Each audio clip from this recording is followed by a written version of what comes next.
On behalf of the National Historic Cheesemaking Center located in Monroe, Wisconsin, I want to welcome you to our interviews with our current cheesemakers located in Greene County and Wisconsin. Today is Monday, August 13th. My name is Virgil Leopold. I'm assisted by Don Sword on the video. And as you can see, we are at the Edelweiss Creamery located on County Trunk C outside of Monticello, Wisconsin. You should know that it's not always been the Edelweiss Creamery. It's gone by other names, so we'll talk to Bruce Workman, who was the master cheesemaker here.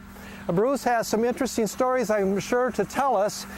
He holds some multiple master cheesemaker titles and also has a unique way of making Swiss cheese, perhaps going back to the traditional way. So we'll know more about that when we talk to Bruce. So let's go inside and talk to Bruce.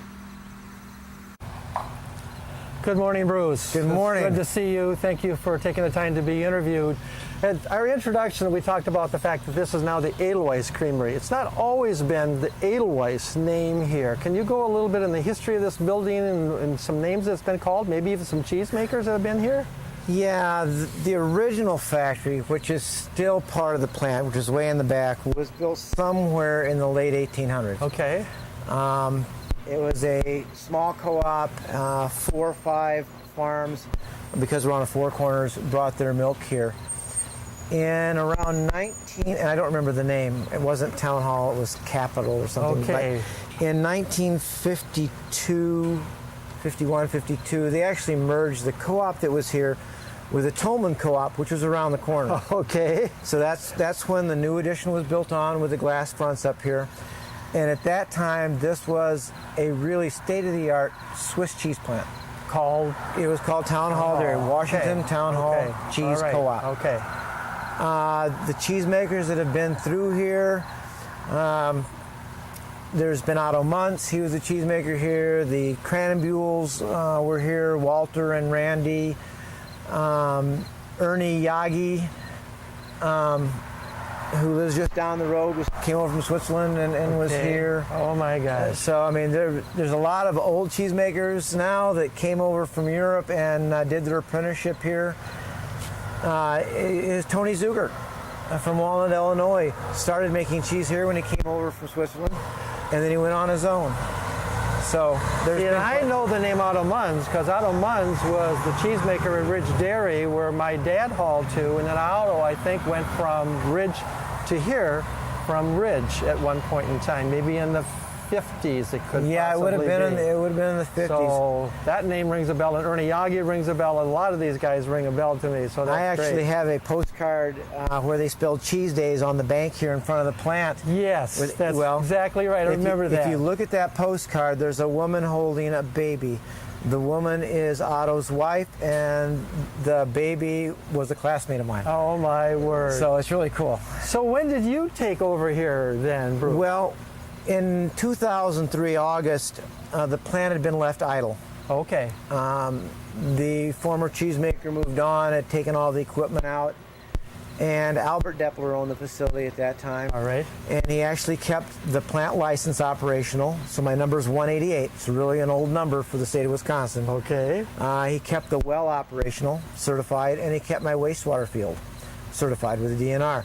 So I came to him and I said, you know, I'd really like to leave where I'm going. I'm running a very big facility. I'm more of a hometown kind of boy, and I want to make cheese again. I'm not the office kind of guy. I like being on the floor.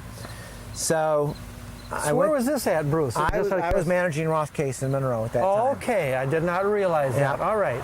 And so, I came to him and he says, well, you know, I'm really, kind of disappointed that the last guy left, and he says, show me a business plan. So I wrote up a business plan for him, and he said, yep. He says, I think you'll do it. And I bought it very, very reasonable. And in 6 months, from August of 2003 till April 2nd of 2004, we completely gutted the facility and put it back into production. It was a 6-month project. Pretty costly. So you named it Edelweiss and then? So then I named it Edelweiss. Because of the Swiss heritage that you have? Yeah, okay. And just the Greene County and what's going on, So how much do you bring in today? How many pounds of milk? How many? We run somewhere between 60 and 80,000 pounds of milk a day, Monday through Friday. Okay. And how many different kinds of cheese do you make here? I run 23 different varieties right now. And again, I've talked to the Buchholzer boys, and I've talked to Steve Stetler. Why do you have that kind of diversity, and how do you know what to make? When I put this plant together, my goal was to service the customer that doesn't want 40,000 pounds of cheese at one time. Okay. He wants to buy one vat, 1,000 pounds of cheese, knows the quality is going to be good, it's consistent, and so that they don't have to inventory. They can say, all right, I want a vat of this, and here you go, and I make it for them. Okay. Now, one of the things I talked about in the introduction before you came out, Bruce, is that you hold a number of master cheesemaker titles. How many do you hold? And I hear some different stories on this. I'm certified right now for 9 master cheesemaker titles. 9 of them. 9. Okay. I'm back in school for 2 more. I'll have 11 in 2014. And then I'm going to go back to school one more time because they I think we just had some milk called in here. Good morning. Anyway, they told me, they said, if you get 12, you get the 13th free. So I'm going to push them on that. I doubt if it will happen. But I'm going back. Right now I'm certified for Emmenthal, Lacy Swiss, Baby Swiss, Gruyere, Raclette, Havarti, Munster, Butter Case. I'm missing one. Shoot. I can't think of it. Okay. But anyway, and I'm going for Gruyere. I'm going for Gouda and Cheddar right now, and I'm going to go back for Brick. I'm going back for Butter Case now I'm thinking. Confused. I'm going back now next time for Bel Pace. That'll give me 12, and then I'll see which the 13th is going to be. Okay, so you go to Madison for these classes? Yeah. And there's a 3-year course. Right. It's sponsored by the Wisconsin Milk Marketing Board and the Center for Dairy Research. Okay. The funding comes out, of course, out of the Milk Marketing Board. Right. You have to make cheese 10 years prior to applying for the program. You had to make the cheese 5 years specific before you can enter the program. Okay. There's an oral exam, a written exam, classwork that needs to be taken, cheese that need to be tested every year. I mean, you can't fail any of it, or you can't get certified. Question always comes to me, if you go into the National Historic Cheesemaking Center and you take a tour back there, and I do tours there, and you show them the map of Greene County. There one time there was like a little over 300, I think, factories in Greene County, okay? We're down to maybe 14 at this point. 14 or 15, somewhere in that number. Range. What makes Edelweiss successful? How do we get from that 300 down to the 14 that are doing quite well, but it's a lot of work, Bruce? Well, you got to realize that, again, you go back to the 300, those were every 4 corner, okay? And so obviously they needed to become a little more efficient, so they pooled the co-ops like we did here. Then you go back into the 70s, the Swiss cheese with wheels obviously went out because it's how do you cut square pieces of cheese for slicing with a round wheel. It just doesn't work. Okay. All right, there's a lot of waste. Right. In Switzerland they do that, but they take that and they process the corners and do other things with it. Make fondue, linen, and all that. Right. So that's when we went to block, because block then becomes rineless, so there's no waste. Okay. They can cut it. Problem is, when it's block cheese, again, it goes back to putting cheese in a plastic bag, you change your flavor profiles. If you eat a block Swiss, and it's nothing against block Swiss, some of my best friends make block Swiss, but it's a little more acid flavor in your stomach when you eat it because it doesn't get a chance to breathe. Okay. A natural wheel Swiss breathes, therefore you have much more of a nutty note to it and a sweet flavor, and it settles when you eat it. Well, you have an unusual way of making. Now, I call it Swiss, but you call it Emmenthal. Emmenthal. What is there a difference there, Bruce? Absolutely. My cheese is exactly made the same as it is over in Europe. Okay. Okay. It's raw milk, heat treated, but raw milk. It's made from cows that are only on pasture, so there's no fermented feeds. All right. They're still the original size, so they're about 180 to 200 pounds. They're 31.5 inches in diameter, about 8 inches thick.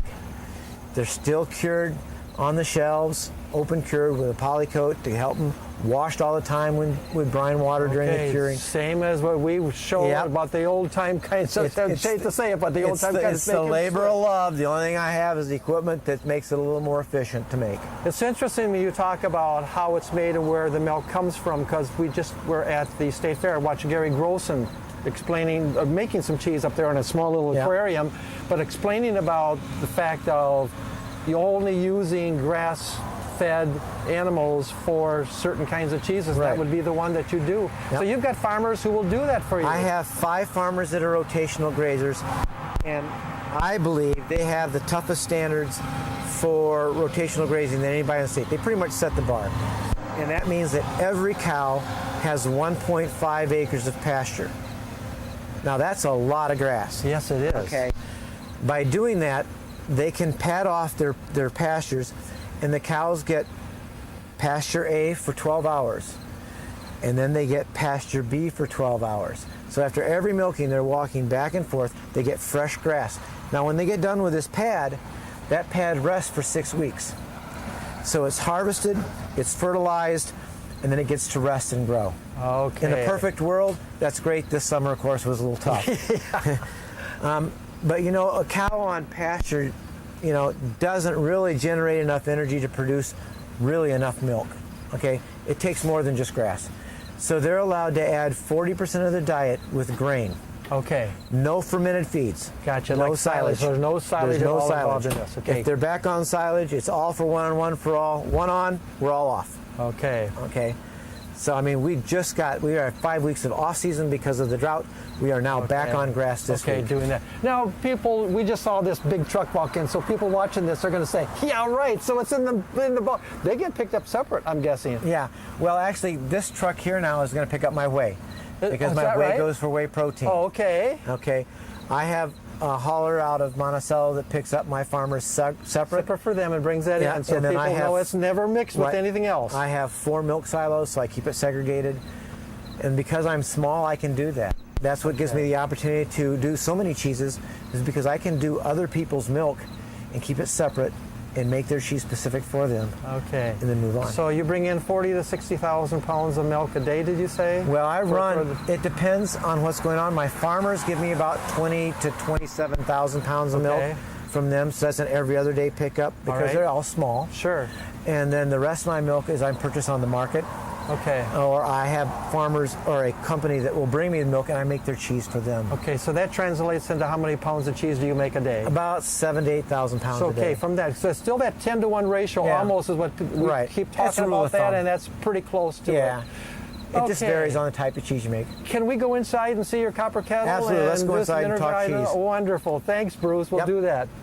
Well, Bruce, we're inside now, obviously, and this is the copper kettle that you talked about. A little bit bigger than the one that when I do the tours at the center, that's about 2,000, 2,500. This one actually holds 10,500 pounds of milk.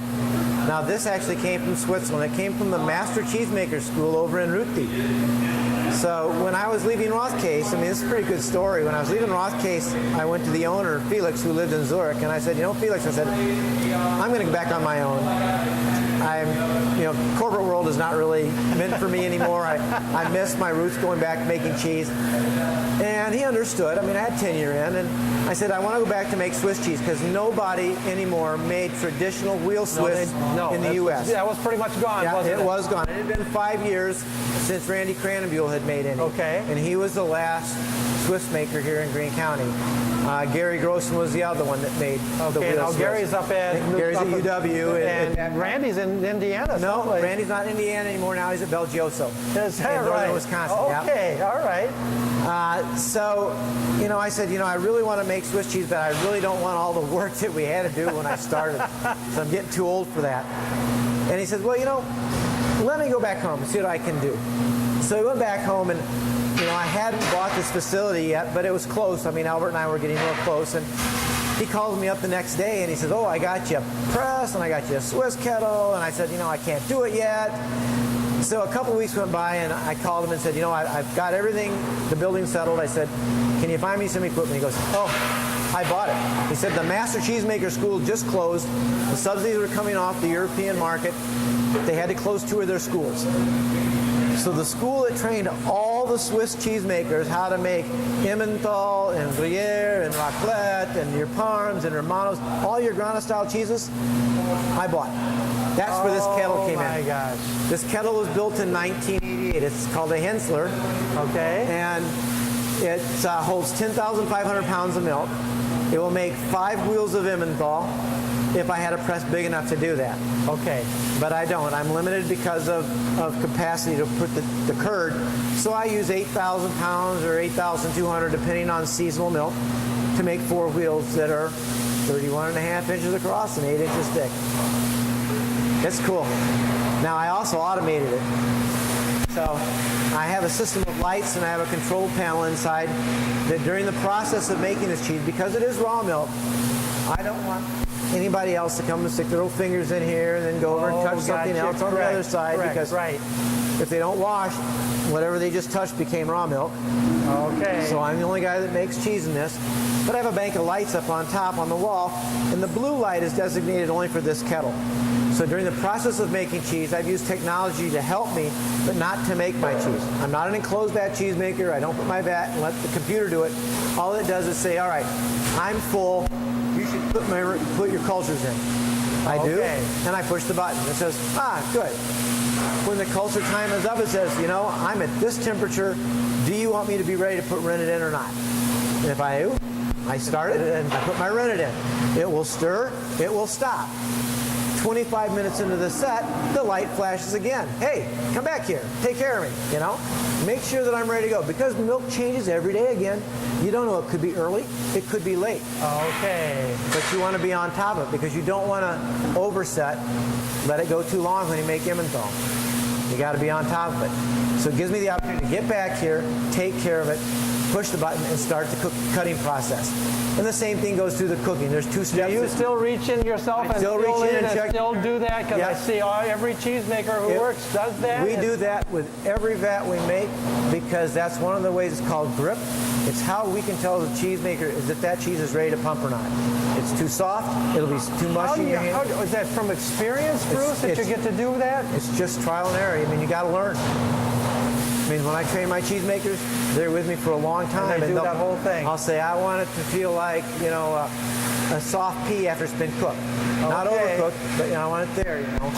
And then I'll say, I want it to feel like scrambled eggs. Because I want it's a higher moisture cheese, but it's got a nice body. So they'll feel and go, yeah, this kind of feels like scrambled eggs. You know? Now, going back to this kind of cheese, somebody asked Gary Grossen up at the State Fair the other day, what's the hardest cheese to make? And he said Swiss cheese or that kind is the most difficult. Why is, do you agree with that? Oh, absolutely. Why is that? I make this cheese today. Right. It goes in the brine tomorrow. Correct. Comes out of the brine 2 days later. It goes into a cold cellar for a week to cool down. It goes into a warm room for 60 days where we wash it every other day with salt water. Okay. To form the eyes. Is that also churned at that time? It's also turned every other day. Wow. From that point then, it's put into the cold cellar to cure down for a week. Right. Then it's taken back out and washed up and labeled. Then it goes on the shelf. We're talking 4 or 5 months. I don't know what I have. Okay. I've paid for the milk. I've made a piece of cheese. I'm waiting to see if everything I've done right follows through with the cheese. If it doesn't, it could be a blind cheese, which happened. This year, the very first kettle I made, 4 wheels were blind. Really? I have no reason why. I followed my recipes to the T, came out blind. So what do you do in that case, just out of curiosity? Fondue. Fondue. Okay. The taste is wonderful. It just doesn't have any eyes. It doesn't look like what we want when you grade it out. It has no eyes. It's not going to have that A grade that you want me to go ahead and do that kind of thing. So what kind of, that's wonderful. See, does it also, you talk about quality of milk. That's why you stay with your grass-based. Grass-fed. Okay. If the milk comes in on Monday, I make the cheese on Tuesday morning. Now the guys are busy cleaning up today, going around through here right now. Yep. What kind of cheese did you make today? Today we did 2 vats of Lacey Swiss, which is a low sodium, low fat, light baby Swiss. We did 1 vat of Gouda. 1 vat of Bel Pace and 1 vat of Havarti. So do you plan this ahead, like so many days ahead in terms of what you're going to do? I'm and probably what you're the gonna make? only plant in the state that I know exactly what I'm making by Thursday. I buy my milk to fit my needs for the make, and everything I make is sold. So at the end of the week, when this is made, you know where it's going. It's out the door and it's gone. So is it your label that goes out, or do you sell it to other labels? Well, How does that work in terms of only that? 10% of my product is under my label. Okay. The rest of it's private label. You shoot it out to them. Yep. They package it the way they want to. Goes to Alpine slicing for cutting, or it goes to them direct, whatever. You know, I've got some big customers, I got some little customers, but my job is to service everybody with a good piece of cheese. How do you do that and still make cheese and keep all that in track and the sales? I mean, that's a tremendous amount of work and time, Bruce. What's really good is when I put this plant together, my wife and I, it was my midlife crisis. I was turning 50. Could have had a Corvette, you know, but build a cheese factory. Instead, you bought this. Yeah, build a cheese factory, bought a kettle. Jeff Weidman and Shirley Knox came and approached me when I was about 3/4 of the way through the project. Okay. And Jeff says, you know, you're going to do so many varieties of cheese that I don't make. And we have a great marketing tool. We have all the connections. So now you think about it. If this is a hat that I can take off and pass on to somebody that's already got the established connections and add cheeses to their line that's going to expand their line, it's a perfect fit. Okay. So Jeff and Shirley joined my wife and I. They threw in some money to help finish financing the project. We did a few extra things. Sure. And now I get my Orson, they do my marketing, I make all the cheese. It's a great deal. You know, one of the things that I've noticed is that the cheesemakers that we have in Greene County certainly seem to have a real positive relationship with one another. Oh. I know you're competitors in one sense, but the other sense, there's a real friendly camaraderie, if you want to call it, that exists. Am I right on that, Bruce? I can go back to the 70s when I started, 71, and I tell you, you know, it was trade secret. You know, nobody knew where somebody else wanted to go. I mean, yeah, we sold a lot of cheese at Dorman's. A lot of us did because we made a lot of Munster at that time. Right. And some Swiss on the side. But unless you needed some starter, because we had whey starter, we really didn't talk much. Okay. Okay. Sure. Going into the 80s, early 80s, or late 80s, early 90s, we finally realized that, you know, for us to market our cheese, we need to start working together. And we can piggyback on loads going across country. We're going to save capital. We can warehouse in certain warehouses and collect things together. And that's what we started to do. And because our numbers now are much smaller, they've got a nickname for us in Greene County. They call us the Swiss Mafia. That may be true because I know a lot of those guys. Yeah. But I mean, when you go to a convention, where are you from? Greene County. Swiss Mafia. Swiss Mafia. You know? But I mean, it's fun. I mean, we have a great time together, and we all go out together. We have. I mean, it's just, yeah. We're all the same age. We're all in our mid-50s now. We're bringing on, you know, our sons now into the business. I know the Builders got Adam and Luke. Your son just joined in today. My son just joined today. You know, so I've got succession now coming in from the family end of it. You know, so, I mean, this is what's cool. Well, we've got a special celebration coming up in just a little while called Cheese Days. What's your involvement with Cheese Days? I know that I'll be helping the make cheese on the north side of the square. Okay. I've done that every year. Actually, I supply all the cultures for that since do you? I make All right. the same cheese. Because that's a copper kettle. That's a copper kettle, yeah. Okay. And we stir it by hand. The milk is supplied from Josh Erickson over at Silver Lewis. Okay. And then, of course, I'm going to be in the cheese tent. Talk about that cheese tent, because that's just amazing. We have, I believe, 12 factories being represented this year. We've expanded the size of the cheese tent. Yes, I heard that. Another 20 feet because we're trying to get rid of lines. We're trying to have get more of a uniform system where people can walk around the booth instead of just form the lines. But it's great for people to come in and sample cheeses. We all sample. We all do our own cheeses. And for us, it's a great marketing tool and education for people. I know when I talk to people, too, and they say, well, it's cheese day, so they're going to jack their prices up. You guys don't do that. No, you know, my price is cheaper than what I sell at the farmer's market. That's what I wondered. Okay. Because I cut random weight, you know, almost 3/4 pound pieces, 10 to 12 ounce pieces, and I just throw an easy number on it because you know what? You want to have fun. My staff, I don't want to have to train them on this one's $3.90 a pound. This one's it's like $5 or $4, whatever it is, or make it throw buy 4, but get $20 for 3 pieces, you know, something. But we do that because we want to move cheese. So we want people to have the opportunity to take the cheeses home and have a great time with them. You know, when we were outside, there was a tanker that backed up, and I talked about milk coming in, but that really was to pick up your whey. Where does your whey go then? There's a company in Monroe, Wisconsin Cheese Group. Okay, downtown. Downtown Monroe. Oh, gotcha. They make whey protein out of it. All right. And then the permeate goes to Honey Crick, where they make the lactose popcorn balls for pig feed. So there's nothing wasted anymore. I was going to say, people don't understand that. There was a time I remember when I was on the farm, it either went to the pigs or it was dumped or whatever it was. But it's all when I started making cheese, we had a whey tank in front of the bulk tank. Yep. And we had to drop whey off at our farm because if you didn't get your whey, somebody was in trouble. If people eat a protein bar today, it's probably got whey in it. Oh, it's got a lot of whey in it.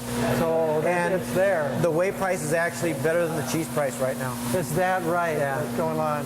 So what's your future, Bruce? How long for you here? What do you see the future of this factory? I'm hoping this factory will continue for quite a while. Okay. Whether I'm going to stay here or not, I'm not quite sure. Okay. There's, the new Food Safety Act is really tough. Okay. And they're requiring more and more third-party audits and things that this facility can't handle. I'm looking into what my possibilities would be to expand. But we'll have to see what goes on. But we're going to continue making cheese. But you've sure been successful, and you've got quite a story. And I love the story about this, Bruce. Thank you. Because I said it's one of the things that I really highlight when I do my tours at the center, and I talk about it. I said there is only one person I know that continues to make it with the copper kettle, and you're the guy. Well, I say to be a cheesemaker, you got to have the heart and the passion to do it. Right. It's not a job. It's a career. And I've trained a lot of cheesemakers. Some of them are good, and some of them are and maybe your poor. son They're will not someday around. take over here and My see son's what a good happens. cheesemaker. That's great. That's the goal. Wonderful. Bruce, thank you so You bet. much. This has been a wonderful interview. Really My pleasure. appreciate it. Well, we thought we were done. We're not quite done because Bruce started talking about this press that he has that's pretty automated. We thought we have to have this as part of this video. Bruce, go ahead and explain this if you would. Well, it's really neat. Back in the old days when we made Swiss cheese, it was one kettle at a time. You dip one piece. Go ahead. We dip one piece, one wheel of Swiss. It would be in a cloth. We'd have to put it in the hoop, press it, strain the cloth, do that. Right. Yeah. Well, again, my goal when I said that I wanted to make the Emmental, I did not want to do all that labor. I said, I'm getting too old to come back all hours of the day and flip cheese. So when the school came over to sale and it came over, part of the deal was there was a Swiss press. And that's what we have here. Now we talked about 4 wheels in the kettle at one time, because that's 8,200 pounds of milk. Right. And so the wheels actually come up here. Now I make the cheese in the copper kettle. Now when I make it, and I got to pump it out, then I can tip the kettle up. It's behind you. I'll tip the kettle up. Oh my gosh. Forward. Okay. This brings all the curd down to the drain, so nobody's got to scrape in there and screw up the sides of the copper kettle. Gotcha. So All we're right. smart on that. So once we're using that, we're pumping it out. It's then diffused through a system of pipe, and it goes into each one of these cylinders. Now inside the cylinder, there's a base plate that we use for pressing, pushing pressure up. Okay. There's a cloth up here. This is the base plate.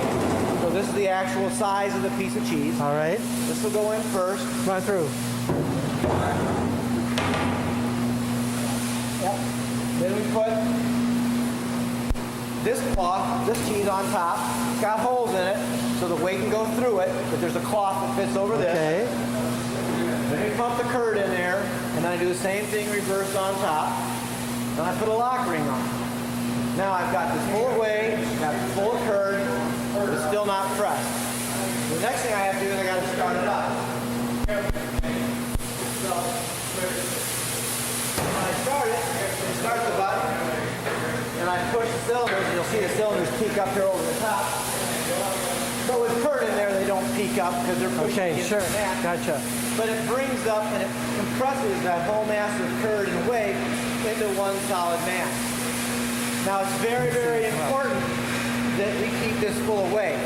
Okay. Oh, okay. Gotcha. Because anytime that you put curd in and it becomes air on top, you'll get a lacy look inside your cheese. That's why when you're dipping the Emmenthal, in the copper kettle, the small ones, they go down once and bring it up and that's it. They don't stir it up, they don't play with it. Right. Same thing here. The curd lands in here, that's the way it lands. We don't touch it. Okay. Okay? So now once we've got it pressing, it'll press for a half an hour underway. I pull the whey off, and then because I put this on a computer because I didn't want to come back at night and put cheese, the whole thing then will flip upside down. Oh my. I'm glad you showed this. This is really amazing. And now it rotates over, it'll press for 2 hours. It rotates back up, it presses for 2 hours. It rotates over again, it presses for 2 hours. And then the pressure relieves itself just a little bit. And it's hanging upside down. Because I want very slow acidification during the process of making the Emmenthal, then it stays warm. Even in the wintertime, it stays warm because we get one winter. The cheese, and I'm going to go back now. Oh, okay. But because the cheese is at 124 degrees, it retains the heat in here, so it can continue its stuff. Right. In the morning, I come back in, I flip it over, I take off my lock rings, I push the button, up pops the cheese, I pull the lids off, and I put a bandage on it in the brine. So, okay, now when it goes in the brine, that still requires physical. That's Another guy turn that. We pull it off, it stays on this board right here. You take the whole board off, carry them in, put them in the brine. The same thing when it goes into the warming and it goes into the cooler, and that all has to be done by hand, and that's the labor of love. unless you get a robot in here to do that sometime, and that's I don't make enough of it to do that. to really justify having that piece of equipment. Right. Again, I want to keep it on the artisanal end. I'm not a commodity cheesemaker. Yes, you are. I agree with that. That's wonderful. Bruce, thank you. I'm glad we came back and do this. That's super. Thanks much.